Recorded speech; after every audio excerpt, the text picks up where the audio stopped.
Agaseke k'amakuru mu karere ngapfunduriye muri Kongo Kinshasa. Perezida wa Kongo Kinshasa yifashije ivanjiri y'amatayo asenga asaba amahoro ubwiyunge hagati y'abantu n'ibihugu, asabira bari mu ntambara mu gihe cy'isengesho rizwi nka National Prayer Breakfast ribera muri Leta Zunze za Amerika Washington. Perezida Tshisekedi ahawe umwanya banje kuvuga ko ashimira abamutumiye kumuha icyubahiro cyo kuba perezida wa mbere w'igihugu cya Afurika uvuze isengesho muri uyu muhango uzwi cyane ku isi, maze aranzika ati dusenge Mana ishobora byose ubundi arakomeza. Tshisekedi yagiye muri Amerika yari yitabiriye inama ya mbere yatumijwe n'ubutegetsi bwa Trump ku muye y'agaciro. Inama yahuriyemo n'intumwa zivuye mu bihugu bigera kuri 50 ku isi, yifashije ivanjiri y'amata y'ibice 5 ivuga ko hahiriwe abatanga amahoro uko bazitwa abana b'Imana. Perezida Tshisekedi yasabye Imana ngo twigishe kubaka ibiraro mu gihe cy'umubano mubi. Mu isengesho yari masoma yasabye ko haba ubwiyunge hagati y'abantu no hagati y'ibihugu kugira ngo amahoro n'ubutabera, ubwisanzure, umutekano n'agaciro biganze hose ku isi. Igihugu akuriye kiri mu ntambara muri Sezuba bwacyo, aho bavuga ko cyatewe n'u Rwanda ruciye muri FC23 ibyo u Rwanda ruhakana. Mu gusenga yasabye kuri isengesho rirenga ko umuhango gusaba ubwo ngo uhe buri wese na bose bari no kubasha gukemura ibibazo bihangayikishije ikiremwa muntu. Muri uyu muhango Perezida wa Amerika Donald Trump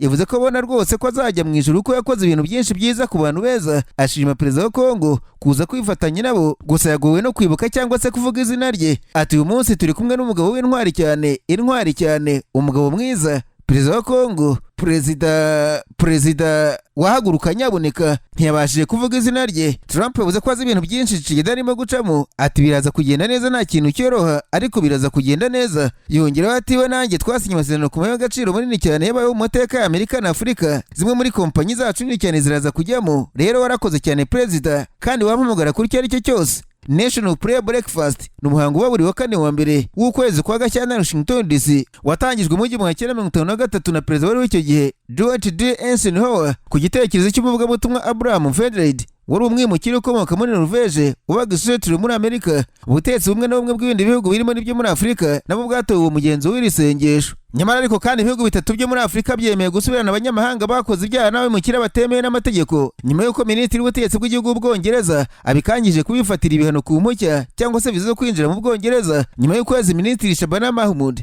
akangije ibyo bihano, Namibia nangura byemeye ubufatanye n'Ubwongereza kuwakira abo bantu. Repubulika ya Demokarasi ya Kongo nayo yamaze kwemera ubwo bufatanye. Nyuma y'ayo masezerano minisitiri Mahmoud yavuze ati ubutumwa bwanjye burasobanutse, niba leta zo mu mahanga zanze ko abaturage baza basubizwayo zizirengera ingaruka. Mbere leta y'Ubwongereza yaraburiye ko izahagarika gutanga viza ku baturage bo muri Angola, Namibia na Kongo Kinshasa niba leta z'ibyo bihugu zitavugura ubufatanye bwazo n'Ubwongereza ku kwakira abo bwirukanye. Minisiteri y'ubutegetsi bw'igihugu yari yavuze ko basubizwa bo muri Kongo, Angola, Namibia barimo kunanizwa ibyangombwa ntibitunganywe cyangwa se abantu bagasaba gusinya inyandiko zabo bwite, bigatuma urebye bashobora guhagarika icyo gikorwa. Iyo minisiteri yari yaburiye ibyo bihugu bitatu ko bizafata ibihano kubera uburyo bw'imikorere budashobora kwihanganirwa bwo kuburizamo ko bagera batahukanwa. Leta y'Ubwongereza ivuga ko abantu barenga 3000 bo muri ibyo bihugu bashobora kwirukanwa mu Bwongereza cyangwa se kwirukanwa ku bw'ubwo bufatanye. Ariko kandi umuryango wa Afurika yunze ubumwe watangaje ko wamagana ibitero bya drone umutwe wa FC23 uherutse kugaba ku kigo indege cya Kisangani, usaba uriya mutwe guhita uhagarika imirwano byihuse. Mu mpera z'icyumweru gishize nibwo ikibuga cy'indege cya Bangkok kiri mu birometero 17 uvuye mu mujyi wa Kisangani cyagabwe ibitero bya drone. Umutwe wa FC23 wigambye ko ariwo kirasheho unasenya ikigo ingabo za leta ya Kongo zifashishaga mu bwo bitero bya drone ku duce ugenzura. Afurika yunze ubumwe mu itangazo yasohoye ku wa gatanu yavuze ko perezida wa komisiyo yayo Mahmoud Ali Yusuf agaragaza impungenge nyinshi ndetse akamagana yivuye inyuma igitero cya drone cyagabwe ku kibuga cy'indege cya Kisangani muri Sezuba bwa Kongo Kinshasa kigabwe na FC23. Yavuze ko kiriya gitero kuba cyaragabwe ku kibuga cy'indege gihererwa hagati mu mujyi kikanashyira mu kaga abaturage ba civile bigize kwica mu buryo bukomeye amategeko mpuzamahanga y'ubutabazi, by'umwihariko amahame yo gutandukanya abasivile n'abarwanyi. Ingano ikwiye y'igitero no kwigengesera gukwiye. Afurika yunze ubumwe yavuze ko mu gihe nta bimenyetso bifatika byemeza ko kiriya cyari kigamije intego ya gisirikare gusa, ikibuga cyarashwe gikomeza gufatwa nk'icy'abasivile, bityo kikagenerwa uburinzi bwuzuye hashingiye ku mategeko mpuzamahanga. Perezida wa komisiyo y'umuryango kandi yavuze ko igitero FC23 yagabye kuri kiriya kibuga ari igikorwa cy'iterabwoba. Uyu mugabo yashimangiye ko imitwe yitwaje intwaro itari leta idashobora gushingira ku mpamvu za politike, umutekano cyangwa za gisirikare ngo ugire icyo yitwaza ishyigikira ibikorwa bigamije cyangwa se bikira mu kaga abasivile n'ibikorwa byabo. Uyu mugabo yashimangiye ko imitwe yitwaje intwaro itari leta idashobora gushingira ku mpamvu za politike, umutekano cyangwa za gisirikare ngo ugire icyo yitwaza ishyigikira ibikorwa bigamije cyangwa se bikira mu kaga abasivile n'ibikorwa remezo byabo. Yunzemo ati ibyo bikorwa kandi bishobora gutuma ababigizemo uruhare ku giti cyabo n'ababitera inkunga babiryozwa mu rwego rw'amategeko mpuzamahanga. Yusufu yaburiye ko kwagura imirwano ikagera mu mijyi iri kure y'imbibi z'imirwano ari ikintu gikomeye gituma amakimbirane arushaho gukaza umurego kandi bigashyira mu kaga gakomeye umutekano w'igihugu n'uw'akarere ndetse n'imimerere y'ubutabazi isanzwe ukomeye mu burasirazuba bwa Kongo Kinshasa. Uyu mugabo yasabye M23 guhagarika bwangu imirwano yose, kureka gukoresha uburyo n'inzira z'intambara zidatoranya no kubahiriza byimazeyo inshingano ziyemejwe mu rwego rw'imbaraga z'ibikorwa zigamije amahoro. Yasabye kandi impande zose bireba gutangira nta gutinda kandi mu bwizigame gushyira mu bikorwa byuzuye amasezerano ya Doha nk'ishingiro ry'ingenzi ry'agahenge karambye, kugabanya amakimbirane no gusubira mu biganiro bya politike. Afurika yunze ubumwe yashimangiye ko itazatezuka kurengera ubusugire hamwe n'ubudahangarwa bw'imipaka ya Kongo Kinshasa. Ariko kandi Perezida wa Leta Zunze Ubumwe za Amerika Donald Trump yasubiyemo ko yahagaritse intambara mu burasirazuba bwa Kongo Kinshasa ndetse n'izindi zo mu bihugu birindwi. Ubu butumwa yabutangiye mu iteraniro ryo gusengera Amerika National Prayer Breakfast ritabiriwe n'abayobozi bari mashuri ya Kongo Kinshasa bwabaye kuri 5 z'ukwezi kwa kabiri. Trump yavuze ati hano hari Kongo irashyushye, twahagaritse intambara, nimwe mu ntambara 8 twahagaritse, sibyo? Umukuru w'igihugu yasabye Tshisekedi guhaguruka mubwira ko bitari byoroshye guhagarika intambara muri Kongo. Yibutsa bari muri iri teraniro ko igihugu na Amerika byanagiranye amasezerano y'ubucukuzi bw'amabuye y'agaciro. Aturi intwari twishimiye kuri hano, ni icyubahiro gikomeye umuntu mwiza. Twanasinye amasezerano y'ubucuruzi bw'amabuye y'agaciro ya mbere akomeye mu mateka ya Amerika na Afurika. Kongo ifite ubutaka buhebuje, twasinye amasezerano, bimwe mu bigo binini byacu bizajyayo. Tariki ya Ukuboza umwaka ushize, Kongo Kinshasa n'u Rwanda byagiranye amasezerano y'amahoro n'ubufatanye mu iterambere ry'ubukungu bifashijwemo na Amerika. Niyo Trump ashingiraho yemeza ko yahagaritse intambara. Nubwo Trump avuga ko yahagaritse intambara yo muri Kongo, ihoro ry'ingabo z'iki gihugu riracyagaba ibitero mu bice bigenzurwa M23 rititaye ku masezerano y'agahenge yasinyiwe Doha muri Qatar.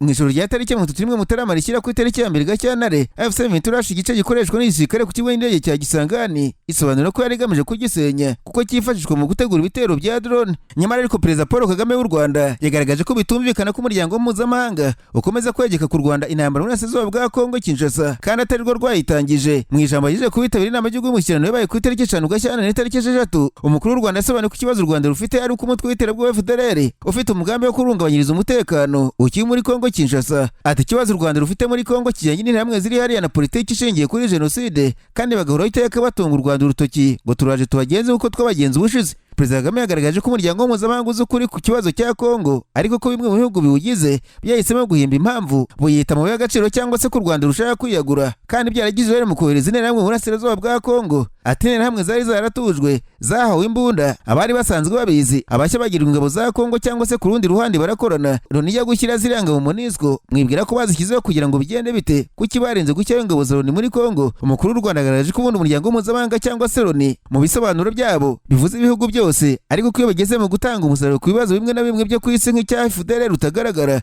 Yasobanuye ko kenshi yahuye n'abambasaderi n'abayobozi bo mu bihugu bitandukanye baganira ku kibazo cya Kongo, kandi ko kimwe mu bibazo bamuje ari ikijyanye n'umubare w'abarwanyi ba FDLR bari muri Kongo Kinshasa. Bati interahamwe zihari n'izingahe? Perezida Kagame yagaragaje ko iki kibazo kitari kigamije kumenya umubare w'abarwanyi ba FDLR, ahubwo ko cyakerensaga ubushobozi bw'uyu mutwe w'iterabwoba ufite bwo guhungabanya umutekano w'u Rwanda. Ati mu yandi magambo icyo bagerageza kuvuga ni mwagihinduye ikibazo kinini. Baravuga bati bamwe muri bo barashaje ufite imyaka 90, niba bavuga ko bafite imyaka 90 bivuze ko bahari, ariko niba ufite abana watoje ukabashyira ingengabitekerezo mu mutwe bakabarwanya ba FDLR, ni gute kugira imyaka 90 bitagira icyo bivuga? Niko Perezida Kagame yibaza. Yavuze ko asubiza abo bantu ko ikibazo cy'umubare w'abarwanyi ba FDLR cyakabaye ikibazo ngabo ziri mu butumwa bw'amahoro muri Kongo MONUSCO, kuko zorejwe muri iki gihugu gusenya umutwe nubwo zitubarije izo nshingano. Ati igisubizo cyoroshye imba rimwe na rimwe ni kuki mutayibaza ingabo za Loni mwashyize, mworeje ingabo kugira ngo zikemure iki kibazo n'ibindi, bakabaye babwira umubare wabo n'ibyo bari gukora.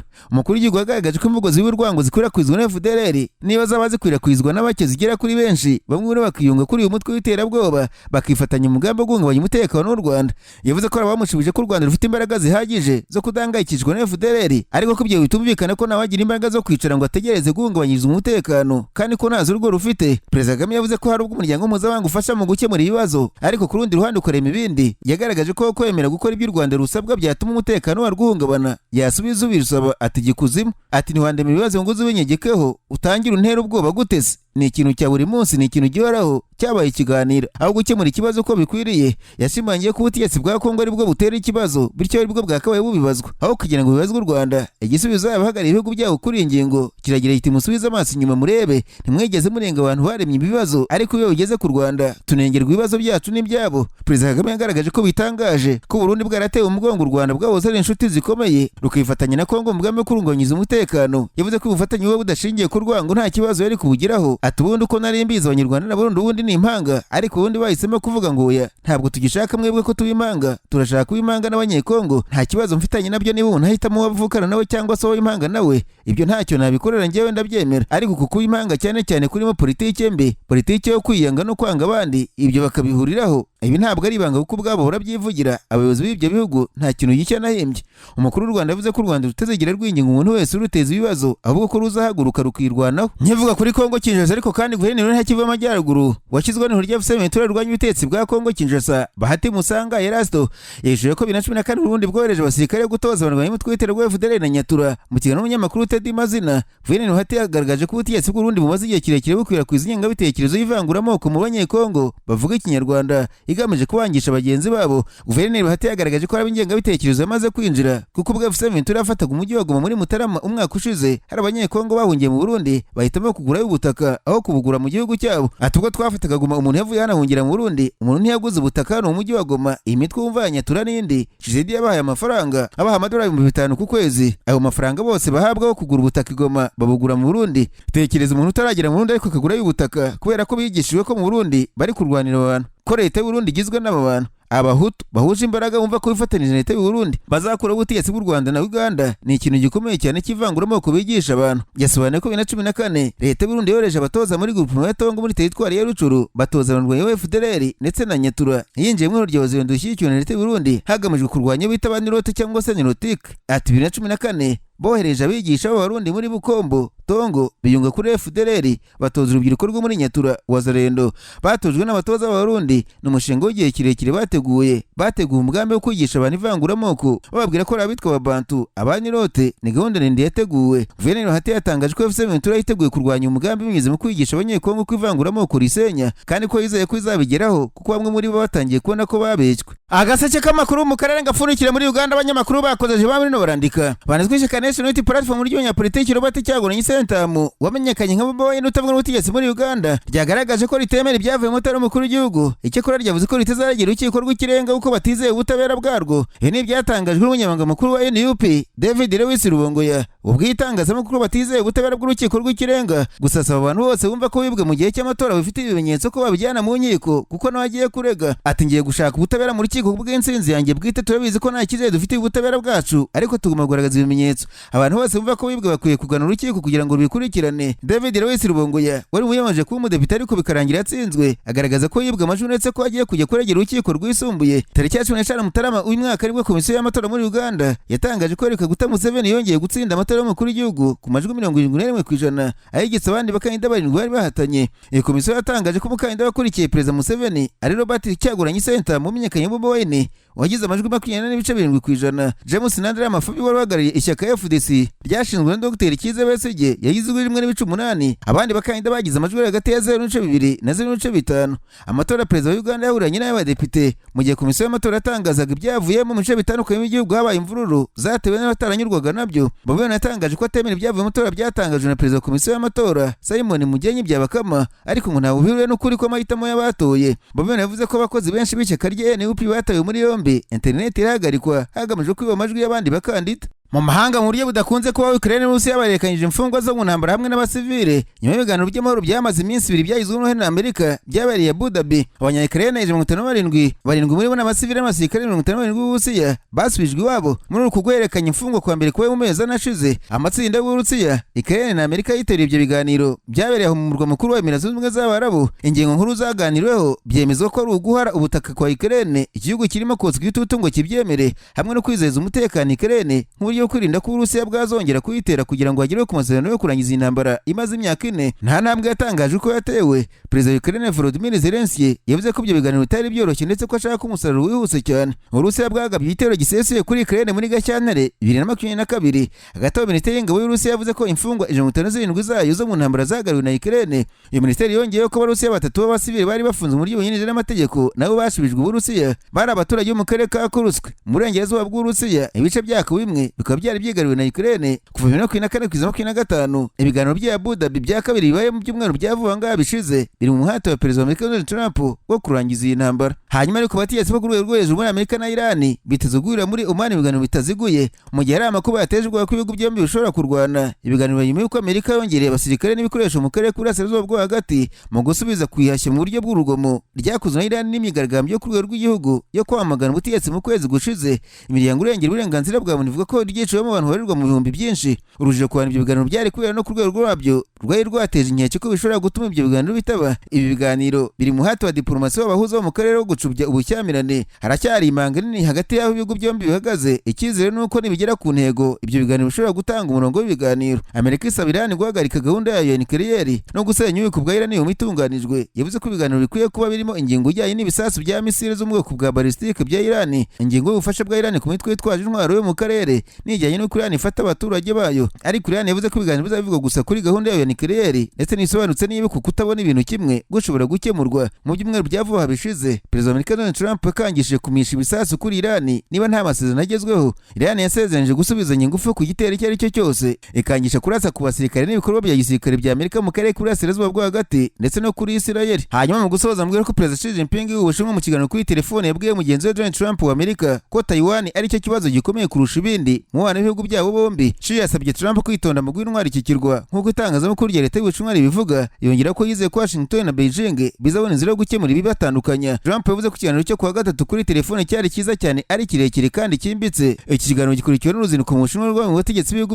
by'uburengerazuba mu mezi anashize bari mu minisitiri w'intebe w'Ubwongereza aho bashaka gusubizanya umubano n'iki gihugu cya kabiri mu bukungu bunini ku isi. Trump nawe biteganyije ko muri Mata uyu mwaka azasura Ubushinwa. Uruzinduko yavuze ko yiteze cyane. Yavuze ko Beijing irimo kureba niba yagura toni miliyoni 20 z'umusaruro wose wo muri Amerika, ibyaba ari inyongera kuko Ubushinwa busanzwe bugura toni miliyoni 12. Trump yanditse kuri Twitter social ati umubano w'Ubushinwa n'umubano wanjye bwite na Perezida Xi ni mwiza cyane kandi twembi tuzi uburyo ari ingenzi kubigumisha gutya. Uretse Taiwan na soya, Trump na Xi baganiriye no ku ntambara y'Uburusiya muri Karere, uko ibintu byifashe muri Iran no ku Ubushinwa bwagura ibitaro bya Amerika nk'uko Trump yabyanditse. Kuri Taiwan, Xi yavuze ko ikirwa gifite ubutegetsi bwacyo cyahoze ari ubutaka bw'Ubushinwa kandi Beijing igomba kurengera ubusugire bwacyo n'imbibi zacyo. Yaburiye ko Amerika igomba gukemura ikibazo cyo kugurisha intwaro Taiwan yitonze. Ubushinwa bwakomeje kwifuza gusubirana Taiwan kandi ntabwo bwigeze bukuramo ingingo yo gukoresha imbaraga. Amerika ifitanye umubano wemewe n'Ubushinwa, ariko Taiwan nubwo ntawo bafitanye wemewe yakomeje kuba inshuti hafi na Amerika ndetse iri mu bihugu Amerika igurisha intwaro nyinshi. Mu kuboza ko umwaka ushize ubutegetsi bwa Trump bwatangaje ko bwagurishije Taiwan intwaro z'agaciro ka miliyari 11 z'amadolari ziganjemo za roketi na za misile zeswa kure kandi z'amoko atandukanye. Iki gihe Beijing yavuze ko kugerageza gufasha Taiwan kwigenga nta kindi kuzatera uretse kongera ubushyamirane kandi bishobora guteza intambara mu karere ka Taiwan. Kuwa gatatu kuri telefone Xi yabwiye Trump ati nk'uko Amerika ifite impungenge zayo n'Ubushinwa bufite impungenge zabwo, impande zombi zikorana zumvikana mu buryo bwo kubahana n'inyungu za twese, nta kabuza dushobora kubona inzira zo gukemura impungenge za buri ruhande. Kuwa kane Lai Ching-te umukuru w'ikirwa cya Taiwan yabwiye abanyamakuru ko umubano wabo na Amerika ugikomeye nk'ibuye kandi ko imishinga yose y'ubufatanye ikomeje.